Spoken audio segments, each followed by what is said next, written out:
Welcome to another vengeful episode of the Show. We are two geeks who talk about everything. My name is Aaron, and I'm joined by my co-host and cousin Landon. Hello and good day again. Again and again. So last time we were talking about Star Trek: The Motion Picture. Today we are continuing our conversation about Star Trek on the big screen with Star Trek II: The Wrath of Khan. Uh, this is one of those sequels that come along and is arguably better than the original in every single way. Landon, I just want to hear some of your overall initial thoughts on Khan's Wrath. I would like to say not arguably, say definitively better. Definitively better than most Star Trek movies ever. First of all, I think about a couple of things. Well, like one, the ear, it going right into the ear. That little creature. The That's little rough. eel earwig Yeah, thing. earwig. Yeah, that thing. Always. Mm. Always, always.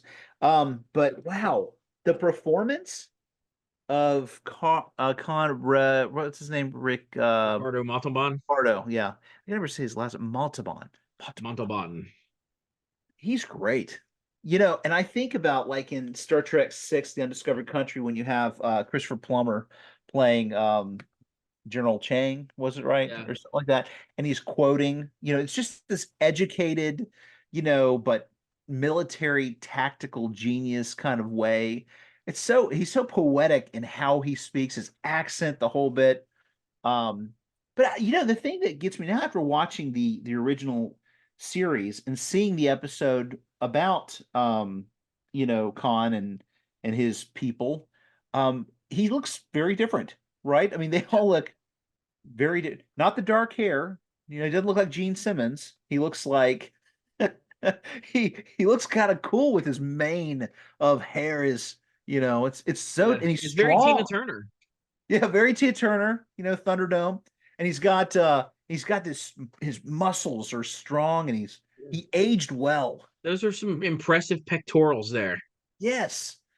Yes. Like No, people not boobs, pectorals. Yeah. people said like speculated when they first saw the movie. They're like, "Oh, he's got to be wearing some kind of prosthetic. That can't be Yeah. him." But it's him. Like, dude is built. Yeah.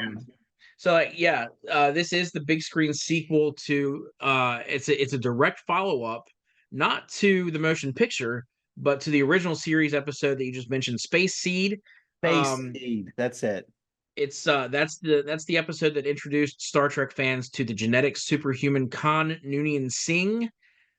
We actually discussed that very episode several weeks ago when we covered the original series on the podcast. So go back and listen to that if you want to hear what we thought about Space Seed. Uh, so Landon, what do you remember about Space Seed and its importance to setting up this movie?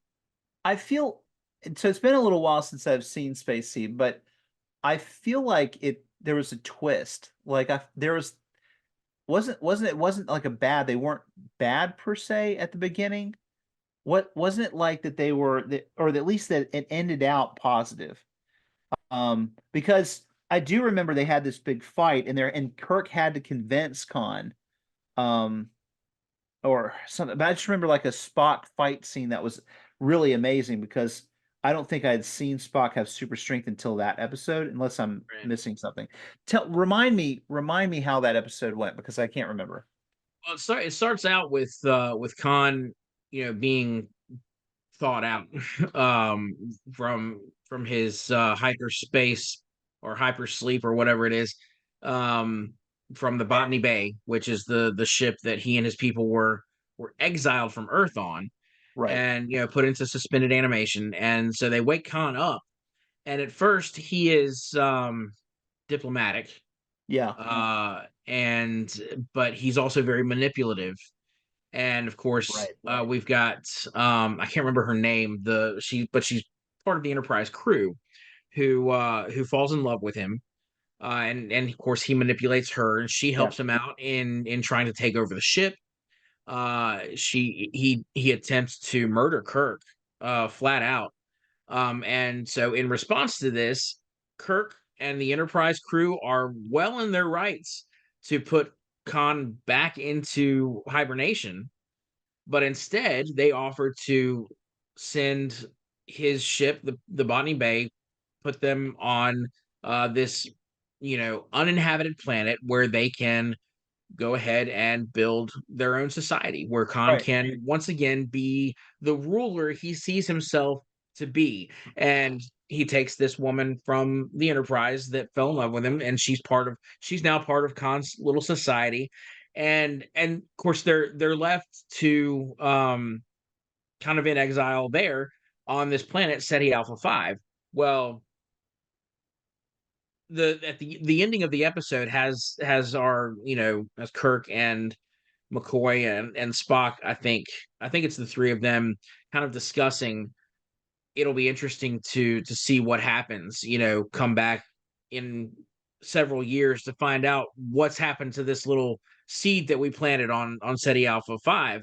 Which they never Um, did. no, they never went back and checked on them. So here we are. It's been 15 years since Khan and his people were marooned on this planet, And the and things planet have was not been supposed to be going well. fine. Yeah, and the planet was supposed to be fine. Like there Yeah, oh wasn't yeah. supposed to It be was anything wrong with the planet.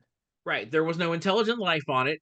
It was supposed to be this lush, Fertile. habitable world, and Right. they should have been capable of building their own little society there. Sure, it would have been a pre-industrial society, Right. but a society nonetheless. And this was a group of genetically enhanced individuals. So they're all super intelligent, super strong. They should have had no problem building their own homes there. Yeah. Yeah. But a natural disaster occurred, causing the entire planet's climate to shift. What was it? SETI Alpha 6 exploded. Was Six that what exploded Khan and explained? messed it up. And It so it changed. shifted their orbit, That's right. Yeah. and so it becomes near and uninhabitable. It's basically just a desert planet. It's a wasteland. It's Tatooine. Yeah. Uh, and Yeah. so because of this perceived wrong committed against him, Khan plots revenge against Kirk, blaming him for his misery and for the death of his beloved wife. So story wise, is it fair to blame Kirk for all these negatives that happened in the years following Khan's exile? No. No, of course not. It's not logical to blame. It's not fair to blame it. I also think though this was a guy who now the reason why they were genetically made the way they were hundreds of years ago or whatever was because they were Earth was not so peaceful, back then, right? There was like a lot of fighting and all this stuff. And so super soldiers were being created to fight. And it was decided that these super soldiers needed to be put on ice and put elsewhere.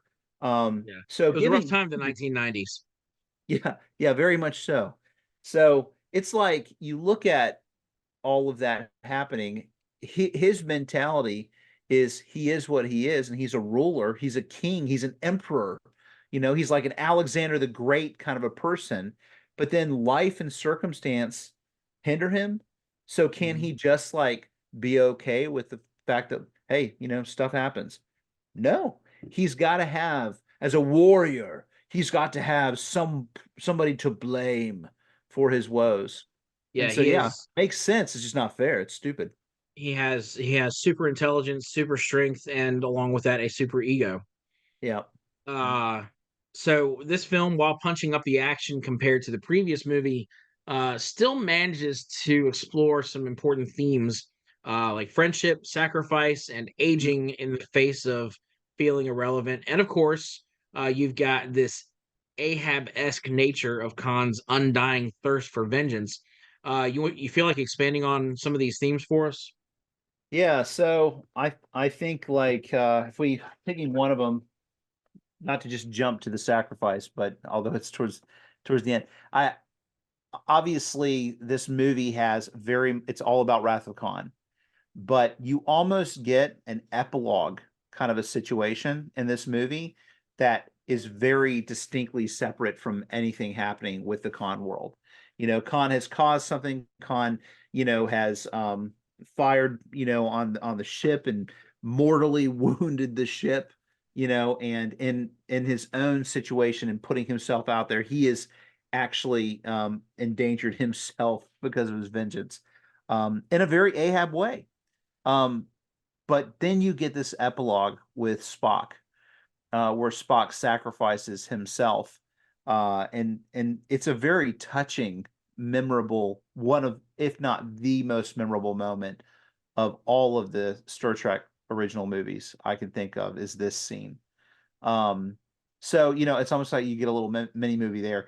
I think it really makes a huge impact on the series and the fan love for Spock, because Mhm. Spock is, I mean, this is the debatable part. US handful of fans, who's your favorite character, Spock or Kirk? And you will get two different answers. Like people have different opinions on it. And Spock is cool in who he is, and he's tough and all that. But this really, I mean, this is a Spock moment. How about you? Yeah.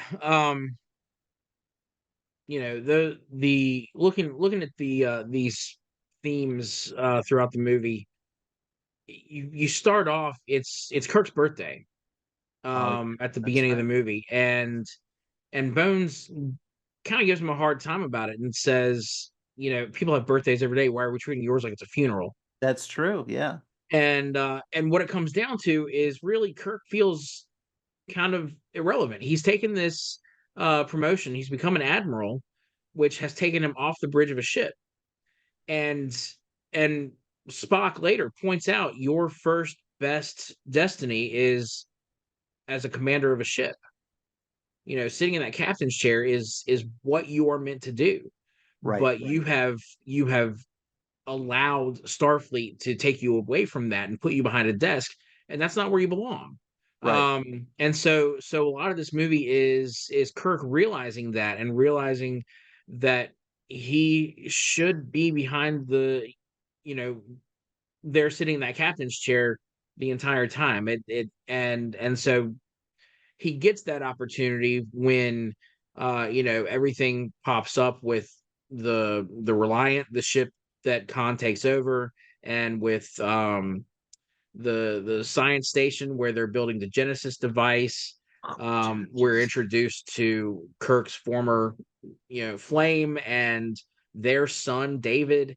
yeah. It's it's funny. You've got Kirk, who basically has this Peter Pan syndrome and doesn't want to grow up, but suddenly we're introduced to his grown son, Right. and so it's like, Kirk, you're an old man now. Okay, it's time to understand that you've got your own responsibilities to deal with, and yeah, it's so intriguing to see the way this crew, and not just Kirk, but like the entire crew. These are people who were supposed to be on a 5-year mission, and then we're supposed to go off on their separate ways. That's how it should work in the military, right? Yeah. You're not always with the same True. group of people. Right. Right. Well, I don't know how it works, but you know that they're on this 5-year mission, and people get assigned to different ships all the time. Right. So And so you do get that a little bit. Chekhov is gone and he's part of the Reliant, right? right, But at the same time, they all seem to rubber band back together. I like what you're bringing up with that theme though, because I think it touches on something that anybody who is growing in a career or doing what they're doing, you're really asking yourself, what are you after? Like how do you define success or define happiness and what you're in your work and your career? Because in the end, I don't know that they fully answer the question. You know, that in the end, do you ever feel like in any of the shows, like Kirk all the way up to into generations, do you feel like he's ever satisfied? Like now's the time to, you know, hang it up? Even when he's in the dream of generations, right, Picard's telling him, he's like, "You're living a dream, man. You're acting like this is what you want, but this isn't what you really want." You know what I right. mean? And it's Yeah, very it parallels to this thing with him and Spock, kind of talking about it.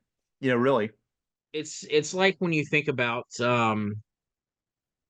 oh gosh, have you ever seen that movie The Intern with Yeah. Robert De Yeah. Niro, Anne Yeah. Hathaway? Yeah. In the beginning of that, when he's doing his video resume, he mentions somebody, a musician. I can't remember who he's quoting, but he says a musician never quits making music as long as the music is in them.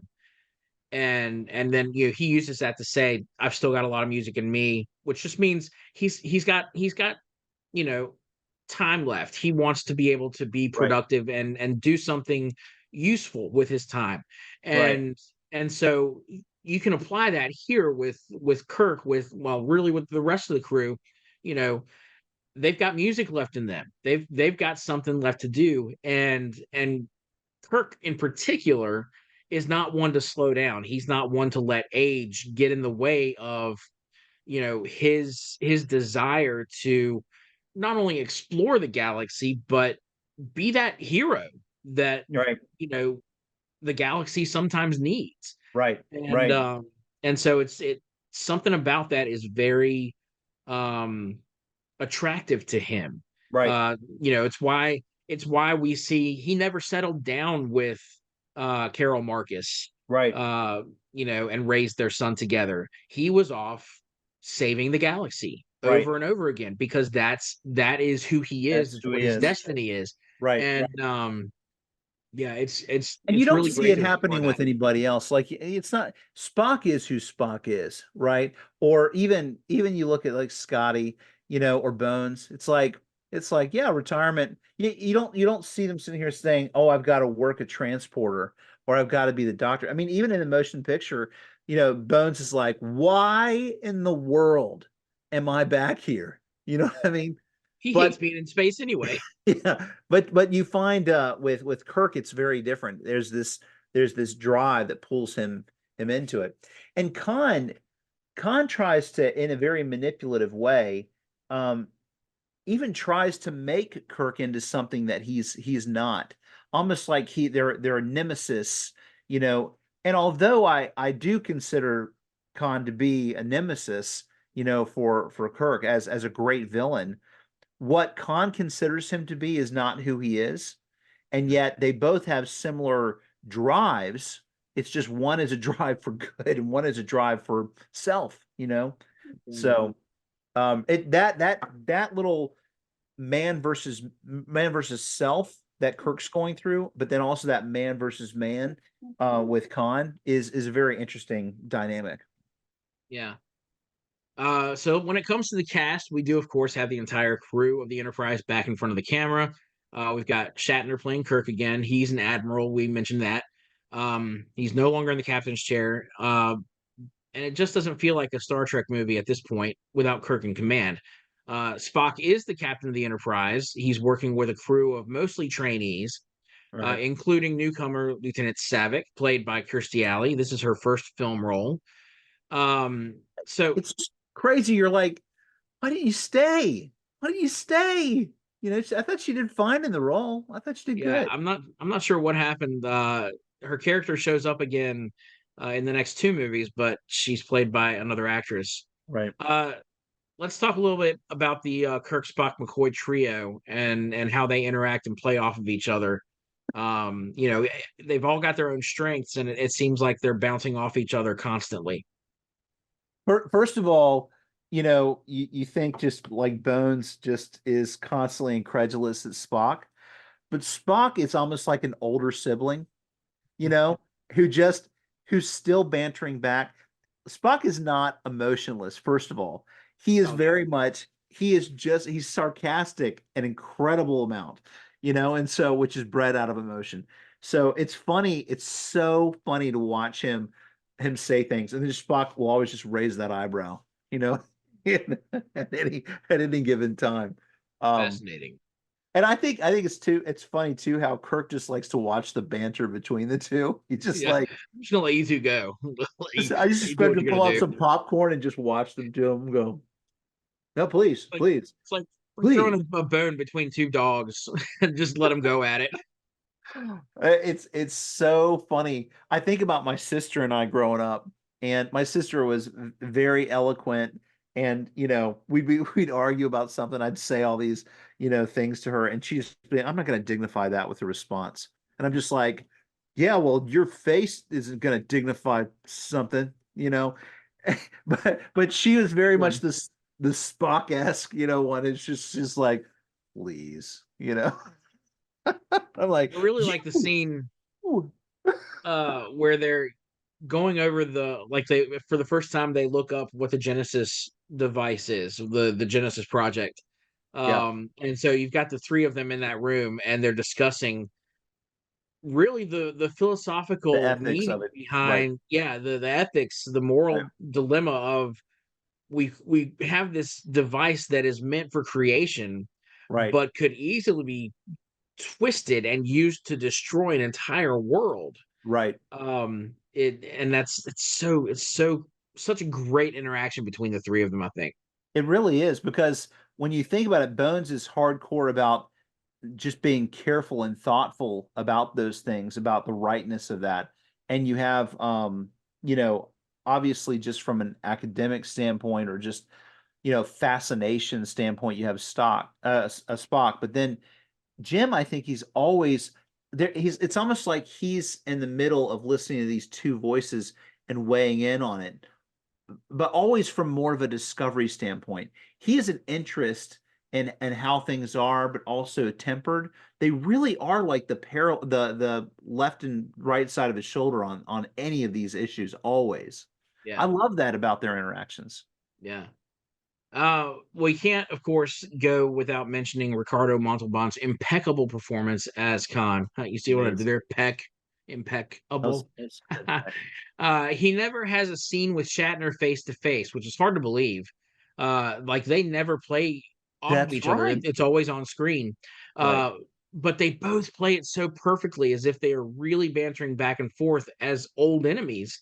Right. They both know how to chew up the scenery. Like Yeah. it's incredible. Like both of them are just killing it.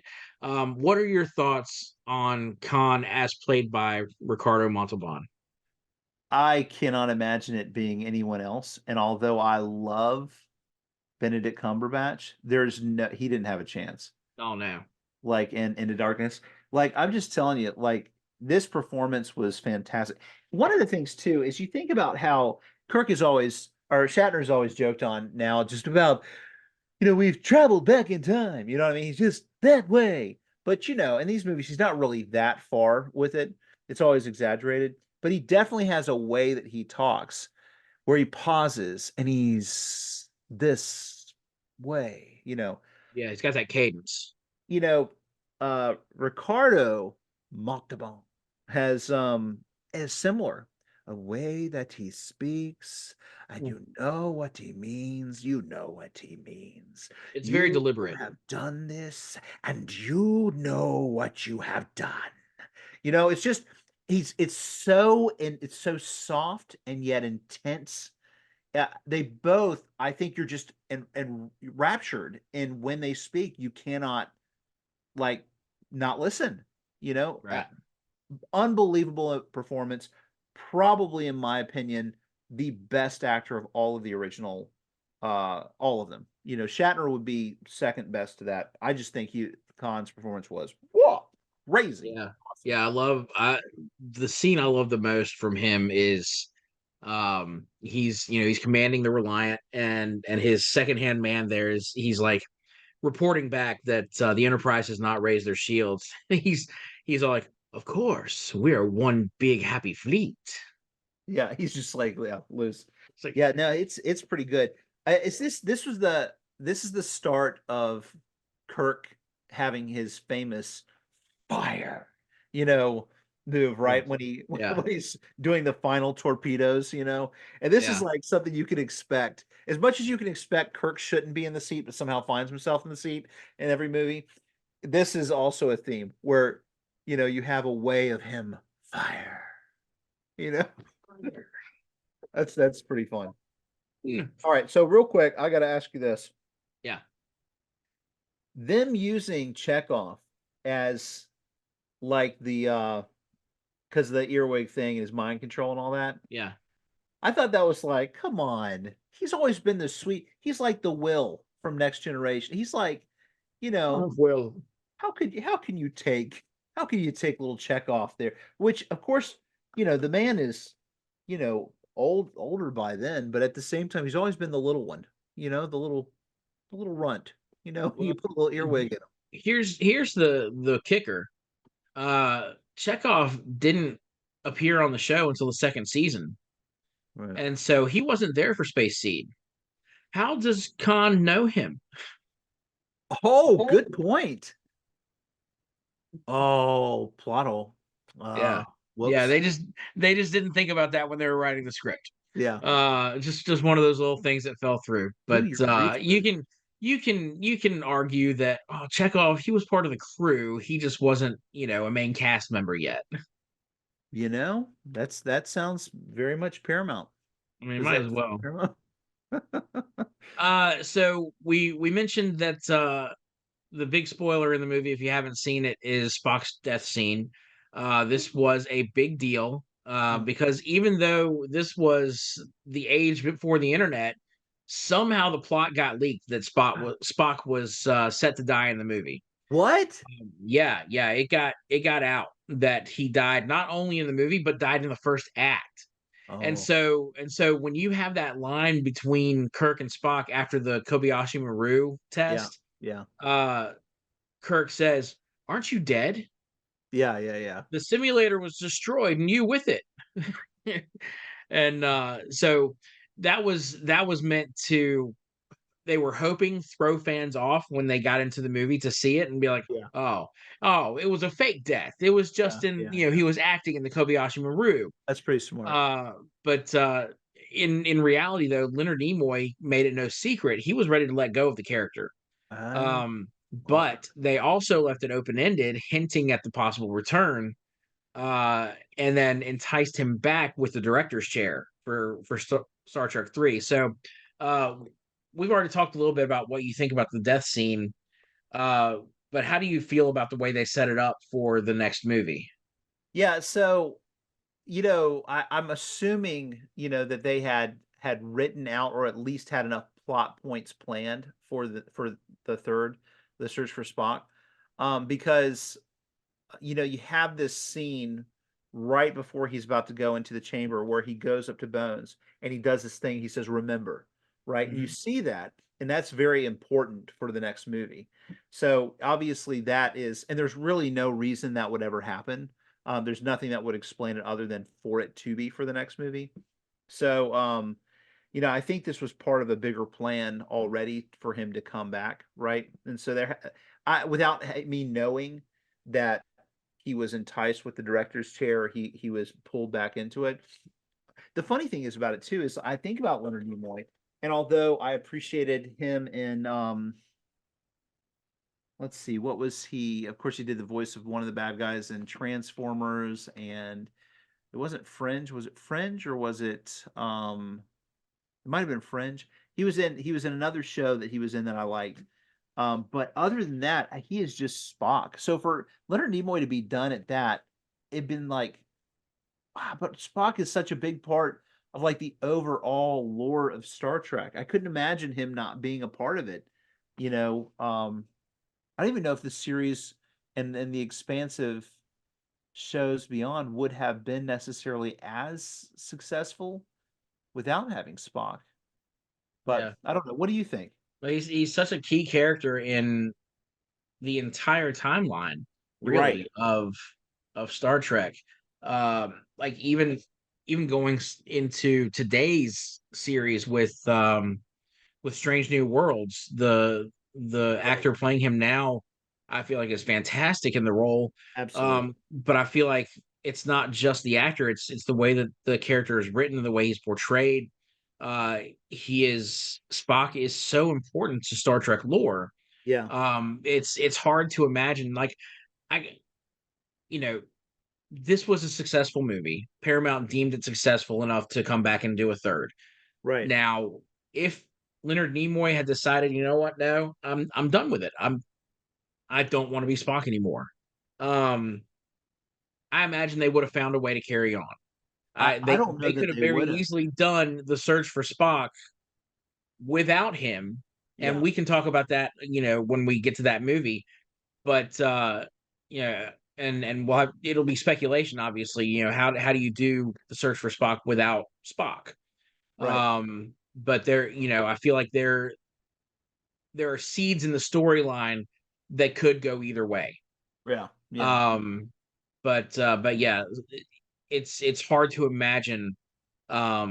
what Star Trek would be following Star Trek 2 without Spock in subsequent movies. He Yeah. shows up in The Next Generation a couple of times. He Right. shows up um in the Star reboot Trek reboot. films. Yeah. Like he's the catalyst for the reboot movie series, the Kelvin timeline, Yeah. and it's because of him that we get this offshoot with the younger versions with Chris Pine and Right. Zachary Quinto. Right. Um, it's just he's vital Yeah, he's to the absolutely story. vital. Yeah. I I guess I would say between that scene and just hearing Ricardo Montalban just and his when he's talking to Kirk and all that stuff. Those are the two things that I think about this movie the most. I do think that we get when we get to this movie and we go beyond this movie, although I know we'll talk about in Search for Spock and all, I do feel like this is pretty much a peak, for the movies and for me at least until I get to Undiscovered Country. So it goes it goes motion picture to Wrath of Khan to just a little bit lower here with Search for Spock, and then it's really downhill from there at a steep curve until I Really? get to yeah, until I get to Undiscovered Country. Voyage So Home doesn't do it for you? I like it. It's just it was very much to have it come back into our world and all that stuff is just I mean, it's like one of those fun Star Trek episodes that's or even like a Twilight Zone episode where it's just like, hey, you throw them into a different timeline. Or one of those Next Generation episodes where, Picard is fighting Moriarty. It's just a fun, cool, fun episode, but not necessarily what I would consider epic. That doesn't mean I don't like whales. I like whales. I Preachy. just it's just, it's not like Guardians of the Galaxy 3, it's just like brought to you by PETA, you know, Yeah, this one's brought to you by Greenpeace. Save the Greenpeace. whales. World Wildlife Fund. That's right. All right, that's about all the time we have for our Wrath of Khan talk. Landon, do you have any final thoughts before we boldly go away from this episode? No, just watch it if you haven't. It's the best. It's the best. It's the best. Watch it. It's great. It is. It really is. It's so good. If you're gonna watch either of the Star Trek movies we've talked about in these last couple of episodes, uh go with two. Oh, The first one, if you want to watch that one, just get a picture of the Enterprise and hum the theme yeah. song, Yeah. and you're good. And seriously, watch past the earwig part. All right. It's hard to watch. Close your eyes, but then It after gets that, better. it does. You'll never forget the earwig part though if you watch it and you haven't seen it. So so it's okay if you don't want to see that ever because you'll never It'll haunt forget. your nightmares. Ah, Uh, just want to thank everyone who's out there listening to the podcast or watching us on YouTube. Don't forget to like, subscribe, hit that bell icon so you'll be notified whenever we post new content. And be sure to leave us a comment. Let us know what you thought of this Star Trek sequel. Were you impressed with Khan's impressive pectorals? Because we sure were. Seriously, that dude was built like a freaking Mack truck. Anyway, thanks for listening and have a great whatever it is, wherever you are. bye bye.